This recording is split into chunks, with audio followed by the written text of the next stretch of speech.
Welcome to Sylvia Stingray. Hey guys, welcome back to my channel. It's me, Sylvia, your Yuri Manhwa translator. Hey guys, good morning. Let me present you the new chapter of I Was Forced to Love My Stepmother, a movie queen in a lab show.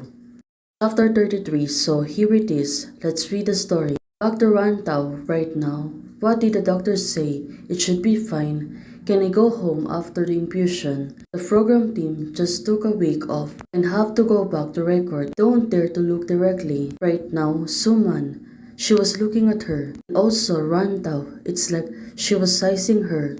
But this girl, she was really silly. She's not taking care of herself. That's why Suman should bring her to the hospital. And Suman was really serious about this. Why do you think so of me? My father taught me that the person must keep his word. Rantau said to Suman. The two of them still. It is Ran Mincheng teaching to not to cherish your body so much. Even though I knew that I couldn't stand it, I stayed up all night at the far, recorded a variety of show, but it still had blow cold air on the way back. Right now, Suman, she got really angry. Was Rantau, she's not taking care of herself. Of course, she also a stepmother. That's why she was really worried about her. I know that you hate me, but since Ran Mincheng handed you over to me, you are my responsibility. Oh, she was really right. Right now, Rantau, she doesn't see this. What's more, you have just entered your freshman year, and Tang Yi has signed you off. So the resource was only increased in the future. Why are you so eager for a quick success? Right now, hearing this, Leslie, not for the first time that I've been criticized and scolded by her. But why are you aggravated this time? Is because I'm sick that's why I'm so fragile? Randa was thinking and said to herself, or it is because Suman said, I hate her. Now, it really makes sense to her. Rantau, she must really confused on how she feels when she feels sick right now. But suddenly, she said to Suman, I just hate you. I hate you so much. Now, she was really crying. Her tears are really falling down. And Suman, she moved closer to her and said to her, don't bite yourself like this. Now Suman is holding her lips and trying to coax her. But right now Suman said to her, did I go too far just now? Now she was also thinking and questioning herself. Did she really go far to be able to be loved by Rantau? Rantau, her tears still falling. Who taught her how to cry? She didn't even cry loudly. She was so aggravated and it's made people feel sad to see her. Well, someone was right. Tao Tao, what a poor child right now. Now, she learned how to cry so hard. I don't want you to worry about it, Tao Tao said to Suman. Now, it seems that she's a little bit calm right now. Although Suman, she got really worried about her and said to her, okay, I shouldn't tell you. Now, Suman's really hugging her, probably just to calm her down, to coax her also. Randall, at this moment, I'm worried about you, not to mean to hurt you. Oh, hearing this right now, Randall, she got pause. Probably, this is the first time she's seen that Suman is really serious about it. Yvonne had fainted in the room with a fever and turned into a little fool. What have you done? Suman said to her. Then he still says I'm eager for a quick success. That variety show was obviously Jan's agent signed me up for.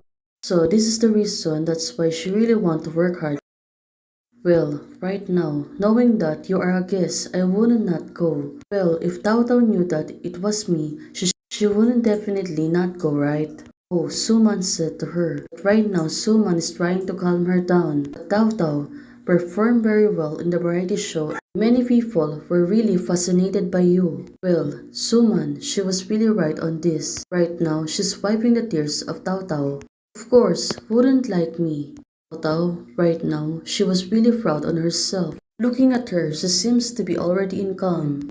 Well, this is a good sign, right?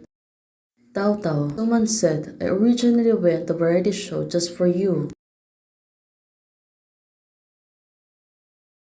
It would be easier for you to have someone familiar by your side, even if she hates me. Although seems that there's some benefits of being sick, Suman, she's so gentle right now. It was a rare opportunity not to be missed. Oh, this little girl, she was really tricky. I wasn't allowed to eat this or that. I just went to the bar with my classmate.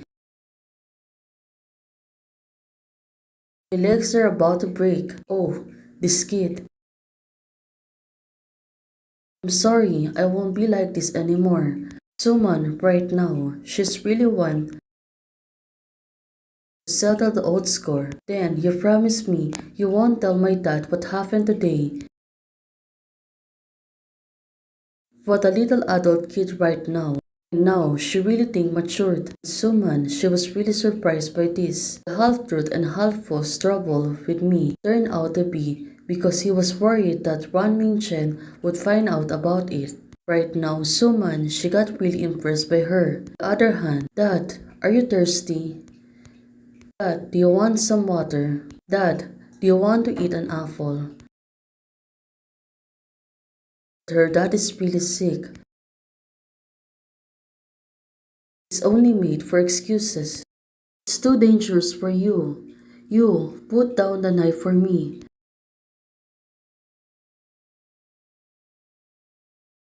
Well, baby, she will really blab something. She's already an adult. And this thing, she really can handle it. Right now, Rantau, Dad, you can rest assured that if you really go, I will definitely spend your money well. So, bring a filial daughter. Oh, this kid. She was really crazy, right? Go and fetch the doctor for me. Dad said to her, got the order. Suman was really looking for her. Suddenly, Suman, she got a feeling of something. She stood up. Well, maybe she really feels something about Tao Tao. Turns out Tao Tao goes to the doctor and asks, Doctor, if something goes wrong with my dad, he needs a liver transplant or a kidney transplant. Now, she was really asking questions. Oh, this is her plan. What a good kid she really is. He said, you just made a joke with Ran Min Cheng in the ward. Now, it really makes sense. He came out just to check on her. Thanks for the support. Hello Loki. Thank you for joining the membership. Hey guys, thanks for watching. If you like the video, please don't forget to like, share, and subscribe. And do comments and turn on the notification bell to keep you posted on my daily updates. Hey guys, membership is already open. For those who want to support, you can join the membership or you can directly support me via Ko-Fi. Thank you, bye!